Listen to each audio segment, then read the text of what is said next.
우리는 마음을 어떻게 하냐에 따라서 그 사람이 좀 불안해할 수도 있고 또 행복해할 수도 있고 즐거울 수도 있는 것 같습니다. 마음이 얼마나 잘 단단해지느냐, 견고해지느냐, 이것이 우리의 삶의 중요한 부분인 것 같습니다.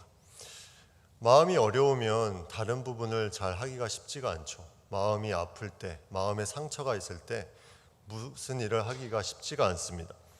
요즘에 TV 예능 프로그램을 보면 예전에는 한 외식업자를 통해서 요리 프로그램이 엄청나게 많이 늘어난 것처럼 요즘에는 사람의 마음을 잘 읽어주는 한 정신의학과 의사를 통해서, 그 여성분을 통해서 이런 예능 프로그램들이 생기고 있습니다. 마음을 만져주는 프로그램들이죠. 금쪽 같은 내 새끼, 금쪽 상담소, 서클하우스, 이런 프로그램들이 계속 하나둘씩 생기고 있습니다. 근데 이걸 보고 있으면 마음은 누구나 있기 때문에 공감이 되는 부분들이 하나둘씩 생깁니다. 저런 마음이었구나, 저 아이가 저런 마음이었구나, 저 부부에게 저런 마음이 있었구나, 서로에게 이런 마음들이 공감되는 부분들이 있죠. 트라우마도 마찬가지입니다. 저 사람이 저런 트라우마를 가지고 있어서 지금 이러한 행동을 하고 있구나, 이런 것들이 이제 그걸 보면서 공감이 되는 거죠. 성경은 마음에 대해서 이런 말씀을 합니다. 잠언 17장 3절에 보면 도가니는 은을, 풀무는 금을 연단하거니와 여호와는 마음을 연단하시느니라. 하나님은 마음을 연단하신다. 도가니는 그런 철이나 금속 같은 것에 불순물을 제거해 주는 거고, 풀무도 마찬가지죠. 그 뜨거운 불을 통해서 불순물을 제거해 줘서 은이나 금이 정제되게 해주는 역할을 하는데, 여호와는 마음의 불순물을 제거해서 단련시켜 주신다는 거죠.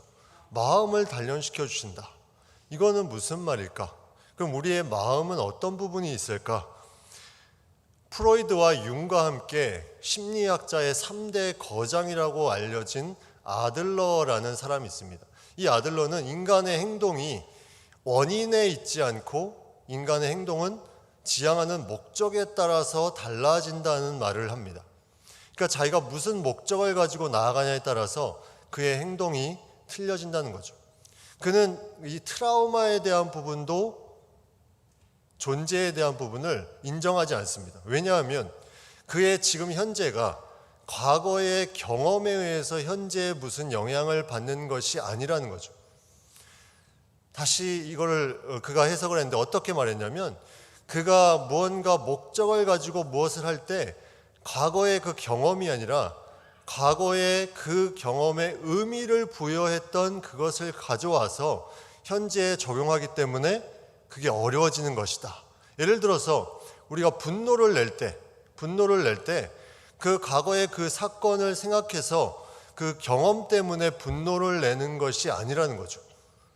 그 과거에 경험한 것에 내가 의미를 부여했는데 그 의미가 안 좋은 의미를 부여했어요.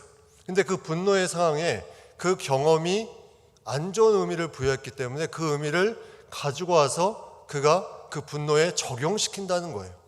그러니까 원인이 자신의 행동을 움직이는 게 아니라 그 목적을 위해서 과거에 의미 부여했던 것을 가져와서 사용한다는 겁니다.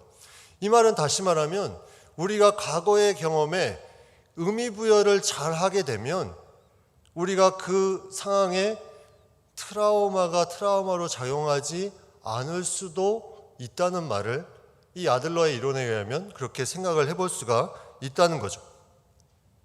우리는 몸과 영과 또 혼이라는 것을 상당히 많이 듣습니다. 데살로니가 전서 5장 23절에 이런 말씀을 합니다. 평강의 하나님이 친히 너희를 온전히 거룩하게 하시고 또 너희의 온 영과 혼과 몸이 우리 주 예수 그리스도께서 강림하실 때 흠없게 보존되기를 원하노라. 영과 혼과 몸이 예수님이 다시 오실 때 흠없게 보존되기를 원한다. 우리가 몸은 알고 있어요. 몸은 우리가 다 아는 것처럼 이 보이는 부분입니다. 그리고 영도 우리가 알고 있습니다. 영은 하나님과 교통하는 그런 장소죠. 그래서 하나님과 성령 하나님 또 인간의 영을 다 영이라는 단어로 동일하게 사용하고 있습니다. 영적인 존재로 서로 교통을 한다는 거죠. 그래서 몸과 영이 흠없게 보존되기를 원한다. 여기까지는 알겠는데 과연 혼이라는 것은 무엇이냐? 몸과 혼과 영이 온전하게 보존되기를 원한다고 말씀하셨는데 그럼 혼이라는 것은 무엇이냐?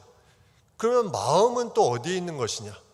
우리의 마음은 어디에 있는 것입니까?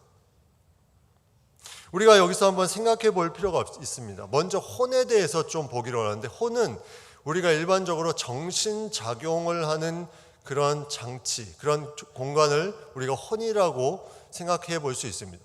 쉽게 생각하면 지적인 부분, 또 감정적인 부분, 의지하는 부분을 다 통틀어서 이 혼이 작용을 해서 그게 나타난다는 거죠.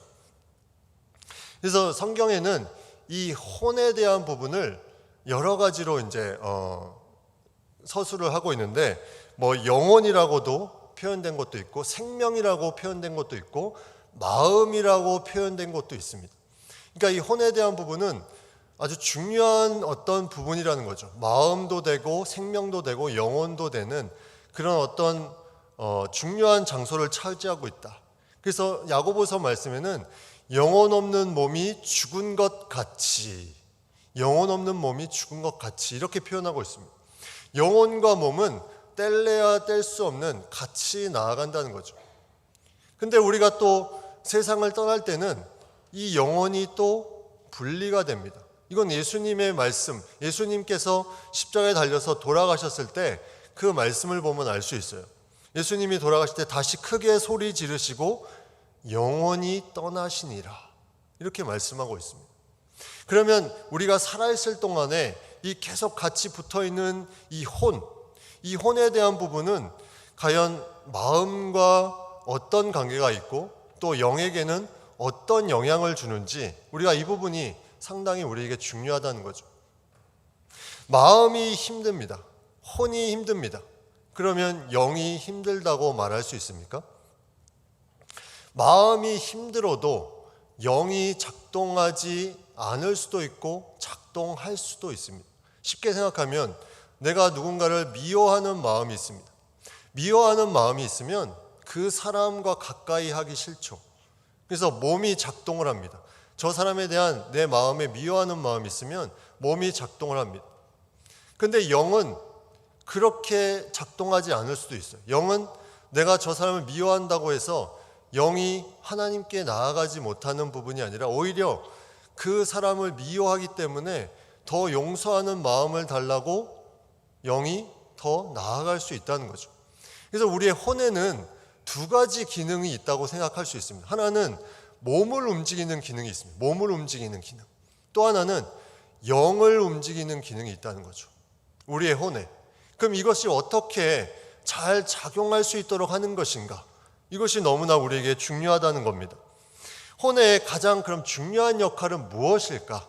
우리가 영적으로 보면 혼의 가장 중요한 역할, 이 혼이 해야 되는 가장 중요한 역할은 가장 존귀한 영인 하나님께 내가 나아가도록 무언가 그것을 작동하게 하는 것이 영적으로 보면 혼의 가장 중요한 역할이겠죠.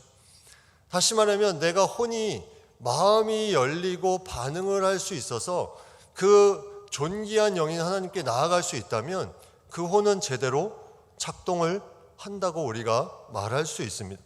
근데 만약에 이 혼이 닫혀져 있으면 영과 하나님과 소통하는 것이 제대로 소통하지 못하는 경우가 있다는 거죠. 우리가 계시록 말씀을 보면서 좀 같이 나누기로 하는데 계시록 3장 20절에 보면 볼지어다 내가 문 밖에 서서 두드리노니 누구든지 내 음성을 듣고 문을 열면 내가 그에게로 들어가 그와 더불어 먹고 그는 나와 더불어 먹으리라. 문 밖에 서서 두드립니다. 이건 영과 하나님과의 그런 소통의 과정에 있는데 누구든지 내 음성을 듣고 문을 열면 이제 이 문을 여는 것이 이 혼과 연결된 부분이라는 거죠. 내가 마음의 문을 열면 이제 그 영이 소통을 하는 관계에서 하나님과 더불어 먹고 그는 나와 더불어 함께 하는 그런 부분들이 나타난다는 건데 만약 내가 이 혼을 닫혀놓고 있으면 그 영은 죽은 영이 된다는 거죠. 더 이상 소통하지 않는 죽은 영이 되기 때문에 우리의 혼은 그만큼 중요한 역할을 그 가운데 감당하고 있다는 거예요. 그렇다면 이 혼의 이 마음이라는 것은 무엇일까? 마음. 이 혼에서 마음이라는 부분은 어떤 부분일까? 갈라디아서 4장 6절을 보면 이렇게 말씀합니다. 너희가 아들인 거로 하나님이 그 아들의 영을 우리 마음 가운데 보내사 아바 아버지라 부르게 하셨느니라. 우리의 혼이 영을 움직여서 소통하게 하는 그런 역할을 한다고 했는데, 여기 오늘 말씀에 갈라디아서 4장 6절 말씀에는 그 영을 우리 마음 가운데 보내사 아바 아버지로 부르게 하셨다. 다시 말하면 혼의 역할과 마음의 역할은 큰 차이가 없다는 거예요. 혼의 역할과 마음의 역할은 동일하게 하나님이라고 고백할 수 있는 그런 역할을 할 수 있는 기능을 감당하는 것이다. 그러면 우리가 생각하기를 혼과 마음은 같은 것일까? 혼과 마음은 무언가 같은 종류일까? 같은 종류이고 같이 무언가 움직이는 것은 우리가 생각해 볼 수 있죠. 혼과 마음은 같이 움직이는 거다. 근데 혼과 마음이 일치하는 것인가? 이거는 또 다른 문제입니다. 과연 혼과 마음이 일치하는 부분인가? 마음은 혼과 연결은 되는데 과연 어떤 부분일까? 우리가 말씀을 하나 더 보면 히브리서 4장 12절에 하나님의 말씀은 살아있고 활력이 있어 좌우에 날선 어떤 검보다도 예리하여 혼과 영과 및 관절과 골수를 찔러 쪼개기까지 하며 또 마음의 생각과 뜻을 판단하나니. 여기서는 이제 영과 마음이 따로 나옵니다. 혼과 영과 관절과 골수는 우리의 몸이죠. 혼과 영과 몸을 하나님의 말씀이 찔러 쪼갠다. 그리고 마음의 생각과 뜻을 판단한다. 성경에는 마음의 생각과 뜻이라는 표현은 나와 있지만 혼의 생각과 뜻이라는 표현은 나와 있지 않습니다. 우리가 그러면 조금 더 생각을 해보면 이 마음이라는 것은 혼의 가장 핵심적인 역할을 하는 부분이다. 그래서 좀 쉽게 표현하면 혼이 반응하기 위해서 제일 최전방에 있는 부분, 최전방에서 무언가 받아들이는 부분이 이 마음이다. 그래서 우리는 마음의 생각과 뜻이라고 성경은 우리에게 말해주고 있는 것을 우리가 생각해 볼 수가 있습니다. 마음의 생각과 뜻, 그 마음, 혼의 그 가장 최전방에서 우리의 모든 것을 작용하는 엔진과 같은, 몸을 움직이고 영을 움직이는 엔진과 같은 그 마음이 그렇게 받아들여지는 것에 따라서 움직여지기 시작한다는 거죠. 그래서 좋게 움직이면 이게 잘 굴러가는 것이고, 우리의 몸을 이제 차량으로 생각을 해보면 이 혼은 엔진입니다. 엔진. 근데 우리의 마음은 그 엔진의 가장 핵심적인 부분이라는 거죠. 그 핵심을 통해서 계속해서 몸과 영이 움직여진다. 성경에 마음이란 단어를 한번 검색을 해봤어요. 마음이란 단어를 찾아보니까 한 700번 정도, 언어로 검색합니다. 언어로 보니까 700번 정도로 나옵니다. 히브리어로 레브라는 단어고 헬라어로는 카르디아라는 단어인데, 이 마음이라는 단어가 놀랍게도 영, 혼과 비슷한 빈도로 검색이 됩니다. 그만큼 성경은 마음의 중요성을 강조하고 있다는 거죠. 마음에 대해서 영과 혼과 동일한 빈도로 성경은 나타내고 있습니다. 그렇다면 우리가 이 마음을 어떻게 신앙과 연결시킬 수 있는가? 우리는 신앙생활을 많이 하고 또 이제 시간이 지날수록 뭔가 신앙생활을 잘한다 이렇게 생각을 하게 됩니다. 근데 그러한 사람들 중에 마음의 상처로 인해서 모든 것이 다 스톱되는 경우들이 있어요. 마음의 상처를 받는 순간에 내가 분명히 신앙생활을 잘한다고 생각했는데 그 한순간을 통해서 올 스톱되는 경우가 있습니다. 그렇다면 우리는 그때 뭐라고 말할 수 있습니까? 너 기도해라. 너 예배 열심히 드려라. 이렇게 보통 말하죠. 그런데 이거는 우리가 마음과 영에 대한 부분을 너무 획일적으로 하나로 몰아가는 그런 부분에서 나오는 잘못이라는 거죠. 오히려 마음과 영은 약간 분리된 부분이 있습니다. 에스겔 18장 31절 말씀을 우리가 한번 보면, 너희는 너희가 범한 모든 죄악을 버리고 마음과 영을 새롭게 할지어다. 이스라엘 족속아, 너희가 어찌하여 죽고자 하느냐. 마음과 영을 새롭게 한다고 나와 있습니다. 그냥 영만 새롭게 하는 것이 아니라 마음도 새롭게 하라고 말씀하고 있어요. 그래서 만약 누군가 마음에 상처가 있다면 너 기도해라, 너 예배 더 열심히 드려라, 이런 식으로 접근하면 안 된다는 거죠. 마음도 새롭게 해야 되는데 계속 영으로 몰아가면 안 된다는 거예요. 그 사람의 마음은 상처가 나서 너무나 힘든 상황인데, 그래서 여기서 우리는 그 사람에게 뭐라고 말해줄 수 있습니까? 너 마음을 편안하게 해라. 내가 너를 위해서 대신 기도하고 너를 위해서 힘써줄게. 너는 기도할 힘도 없으니까 그냥 마음을 편안하게 잘 가져가는 게 좋을 것 같다. 이렇게 말해주는 게 오히려 그 사람에게는 더 힘이 된다는 거죠. 너 마음 힘들어, 기도해, 말씀 봐. 이게 오히려 마음과 영을 너무나 획일적으로 하나로 보는 그런 시각으로 본다는 거죠. 근데 분명히 하나님은 너의 마음과 영을 새롭게 하라고 말씀하고 있습니다. 그래서 우리는 교회에서 누가 화를 내거나 누가 막 기분 나쁜 말을 하거나 울거나 그러면 저 사람은 뭔가 성령 충만하지 않아. 저 사람은 뭔가 신앙적으로 문제가 있을 거야. 이렇게 생각해 버린다는 거죠. 근데 그렇지 않다는 거예요. 마음과 영을 계속해서 우리가 같이 보기 때문에 이러한 문제가 생긴다는 겁니다.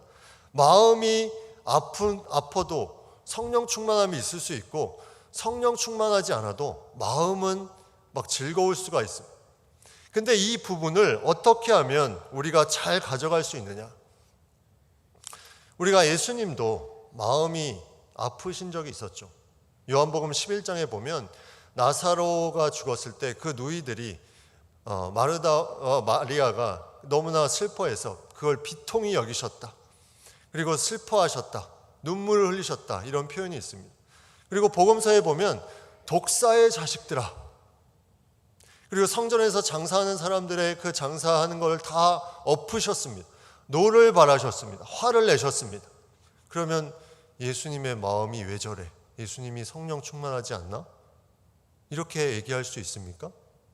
예수님께서 하나님과 소통하는 그것이 원활하게 돌아가는 순간에 그러한 모습이 나타났다는 거죠. 그의 마음과 영이 동시에 새로워진다는 것은 바로 우리의 마음이 하나님과도 잘 소통할 수 있는 그런 통로로 쓰임받고, 그것을 통해서 우리의 영이 하나님과 가까이 나아가는 그런 부분들이 계속해서 우리 삶에 나타난다는 겁니다. 그래서 마음은 반응을 3가지 정도로 합니다. 첫 번째 반응은 뭐냐면 받아들이는 거예요. 누군가의 말을 받아들입니다. 그 말을 받아들이면서 이제 이렇게 생각할 수는 있죠. 저거는 거짓말이야. 저거는 좀 잘못된 거예요. 하면서 오해를 할 수는 있지만 받아들이는 부분이 있습니다. 두 번째는 못 받아들이는 부분이에요. 내가 못 받아들입니다. 못 받아들이는 부분은 그거를 이해하지 못하는 거죠. 누가 말해도 이해하지 못합니다. 이거는 마음에 전혀 영향을 주지 않습니다. 예를 들어서 누군가 외국어로 막 욕을 합니다. 마음에 영향을 주지 않아요. 못 받아들여요. 외국어기 때문에 그냥 지나가는 내용입니다. 그런데 3번째, 이게 중요합니다. 안 받아들이는 부분이 있어요. 사람이 말을 했는데 신경을 쓰면 받아들이는데 안 받아들이는 부분이 있습니다. 이거는 내가 그 사람의 그런 말들, 모든 것들을 내가 그냥 막아버리는 거예요. 안 받겠다. 근데 기질적으로 저 사람은 예민하다 했을 때 이 안 받아들이는 부분을 받아들이는 부분이 많으면 예민하다 이렇게 표현을 하는 거예요.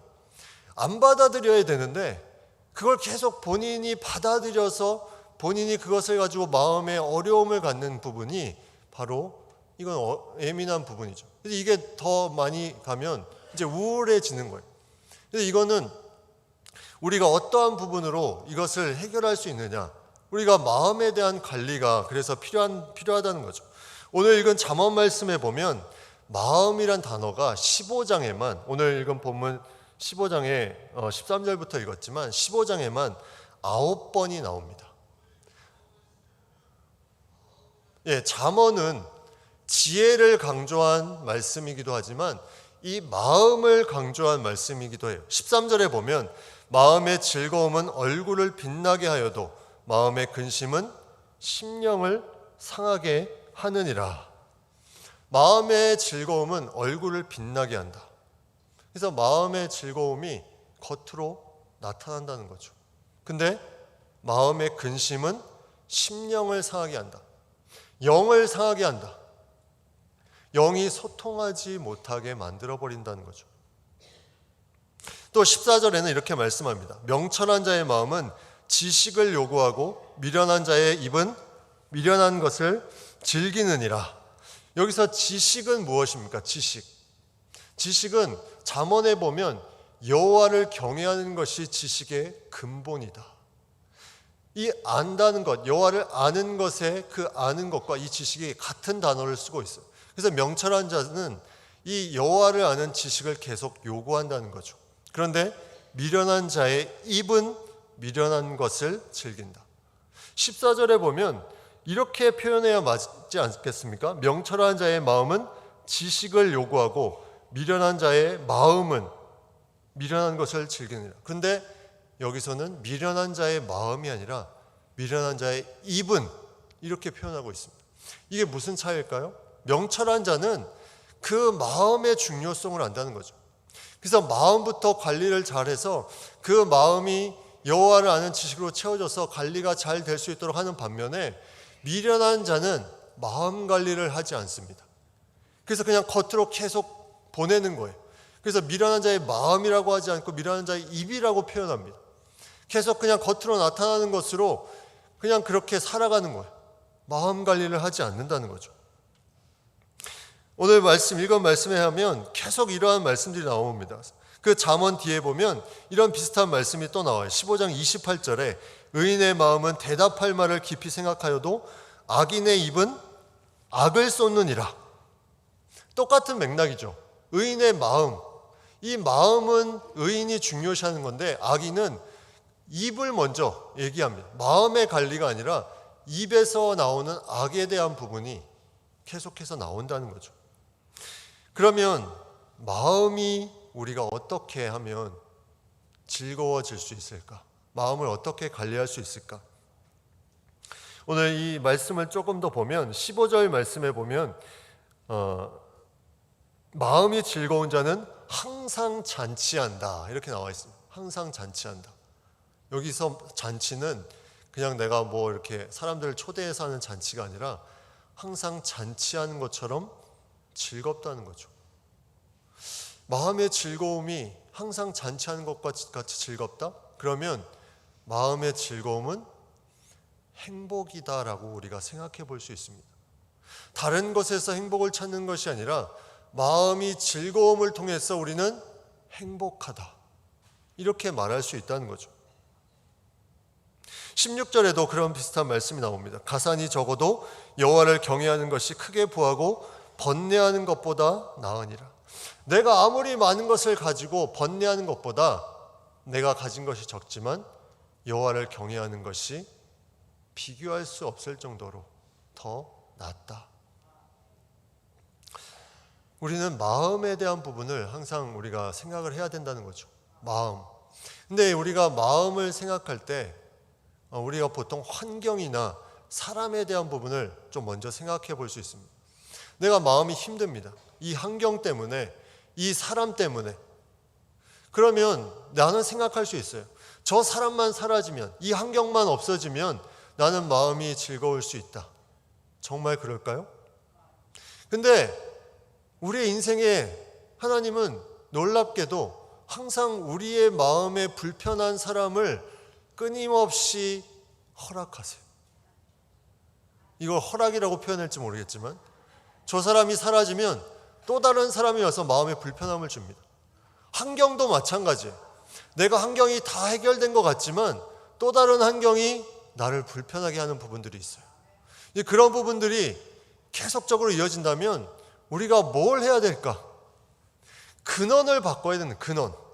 그 근원은 내 마음.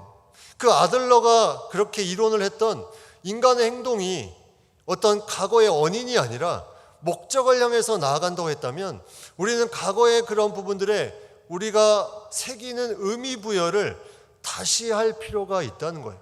그래서 성경은 고난당한 것이 내게 유익이라고 말씀합니다. 왜 그렇게 말했을까요? 고난당하면 마음이 아프잖아요. 근데 그것을 통해서 의미 부여를 그가 상처로 하지 않고 하나님께 나아가는 좋은 기회로 의미 부여를 했다는 거예요. 그래서 그것을 그렇게 고백할 수 있습니다. 고난당한 것이 내게 유익이다. 욥을 보면 욥이 비슷한 모습을 우리가 볼 수 있습니다. 욥은 그는 부한 자였고 하나님을 잘 경외하는 자였습니다. 근데 그가 이제 재물을 잃고 자손을 잃고 자녀들을 잃고 또 몸에 악성 종기가 납니다. 어려움에 처해 있을 때 그래도 그는 하나님을 계속해서 경외했어요. 근데 누가 찾아옵니까? 친구들이 찾아옵니다. 그래서 뭐라고 말하냐면 계속 상처를 줘요. 상처. 뭐라고 상처를 주냐면 너 이렇게 된 건 너 죄 때문이야. 하나님은 공의의 하나님이기 때문에 너는 지금 하나님이 공의이기 때문에 너는 분명히 죄 때문에 이렇게 된 거야. 계속 상처의 말을 던집니다. 근데 욥이 흔들립니다. 하나님에 대한 인식이 흔들리기 시작해요. 그래서 그의 말을 보면 이제 그도 그전 같지가 않은 고백들을 막 하게 돼요. 근데 나중에 욥기 후반부에 보면 이 마음을 하나님이 만져주세요. 그리고 그 친구들을 용서하는 마음으로 바꿔주시죠. 용서하는 마음으로. 자신을 힘들게 했던 그 사람들이 그 마음, 미워하는 그 마음이 근원이 바뀌니까, 마음의 근원이 하나님으로부터 바뀌어버리니까 이제는 그가 회복되기 시작합니다. 이것이 마음을 관리하는 그 필요성이라는 거죠. 아무리 좋은 조건을 우리가 가지고 있어도 마음이 불안하고 마음의 관리가 되어 있지 않으면 그 사람은 나는 행복하다라고 말할 수가 없다는 거예요.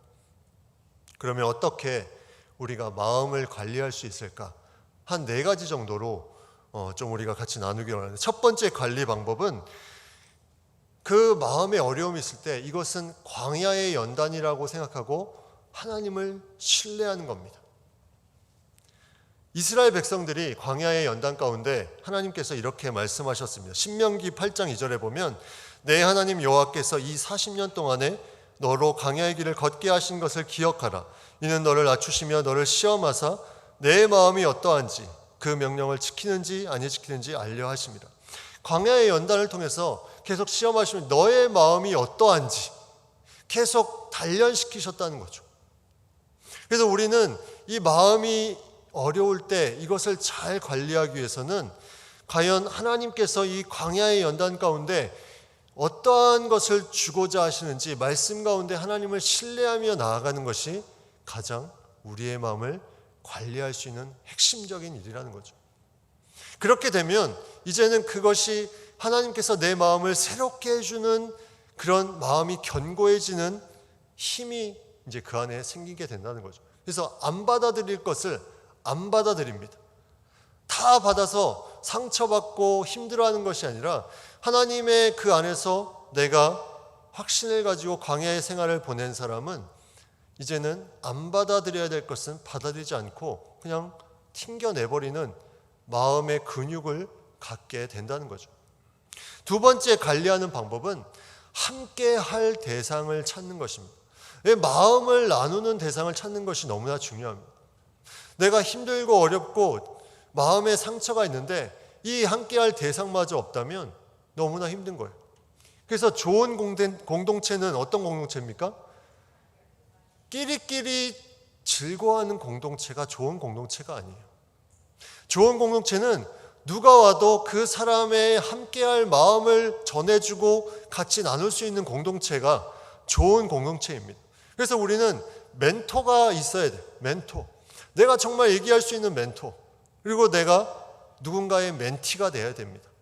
멘토가 있으면 자기가 멘티가 돼요. 또 다른 사람의 내가 또 멘토가 돼.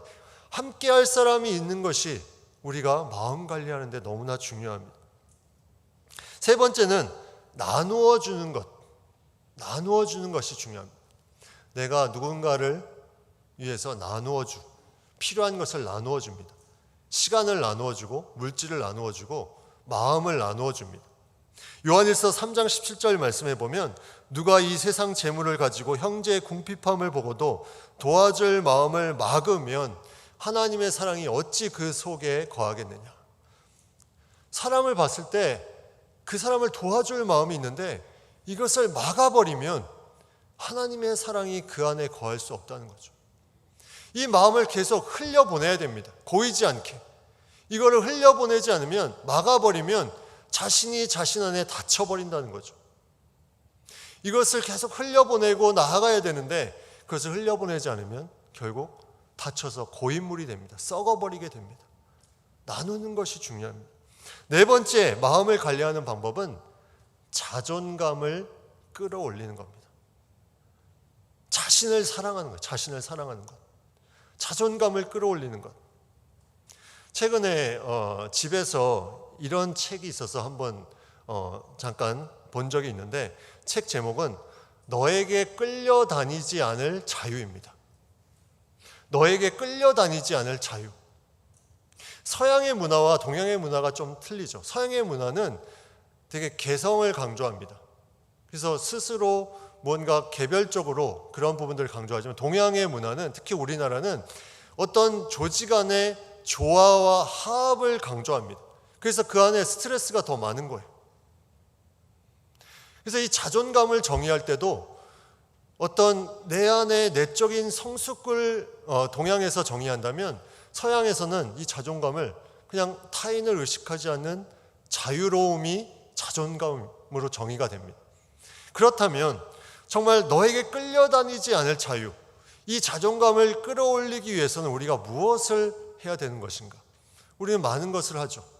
자기 개발도 할 수 있고 음악을 배울 수도 있고 또 어떤 기술을 배울 수도 있고 다양한 방법으로 여행을 갈 수도 있고 자신의 그런 어떤 자존감을 끌어올리는 방법들을 많이 사용합니다. 그래서 이 책에서 말하는 것은 우리도 모르게 무력 중독에 빠져 있다 이거예요. 자존감이 점점 퇴화하는데 무력 중독에 빠질 정도로, 무력함이 나를 중독시킬 정도로 자존감이 내려가고 있는 그런 부분이 있다는 거죠. 근데 요즘의 세대를 보면 조금 다른 세대가 이제 나타나기 시작하죠. MZ세대는 이것이 좀 틀립니다. 자신이 튀는 것을 자랑하고 SNS에 여러 가지를 이제 올리면서 자신의 모든 부분들을 나타내죠. 근데 그러면 우리가 정말 이 마음의 근원을 위해서 자존감을 살리는 것은 어떤 방법이 있을까? 우리가 잘했던 것을 많이 기억하는 것이 좋은 방법입니다. 그런데 이 잘했던 것이 내가 아니라 하나님의 은혜로 잘했던 기억이 내 안에 계속해서 있으면 그 사람의 자존감이 올라가기 시작합니다. 하나님으로 인해서 내가 잘했던 경험들.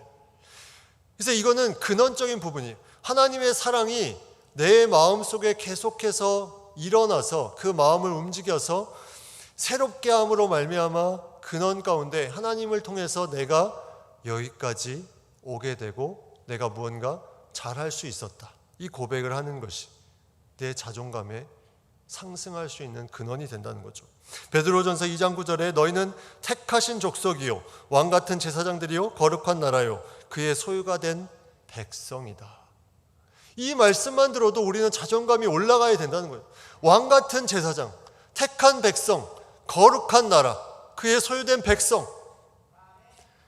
이 자존감이, 이 정체성이 우리의 마음을 단단하게 할 때 다른 자기 관리가 함께 더불어서 이루어질 수 있다는 겁니다. 마음과 영을 새롭게 하는 우리의 삶을 통해서 우리가 하나님께 나아가는데 더 힘차게 나아갈 수 있는 우리 모두가 되기를 간절히 바랍니다. 기도하겠습니다. 하나님, 우리가 이 마음의 관리가 중요합니다. 하나님께 나아가는데 이 마음이 막히지 않도록, 이 마음이 뚫릴 수 있도록 주의 은혜를 더하여 주시고 우리의 마음을 새롭게 하여 주시옵소서. 우리가 그것을 통해서 하나님을 더욱더 간절히 찾는 마음이 되게 도와주시고 우리의 마음을 활짝 열어서 우리의 영이 원활하게 작용할 수 있는 귀한 마음이 될 수 있도록 주님께서 은혜를 더하여 주시옵소서. 예수님의 이름으로 기도드립니다. 아멘.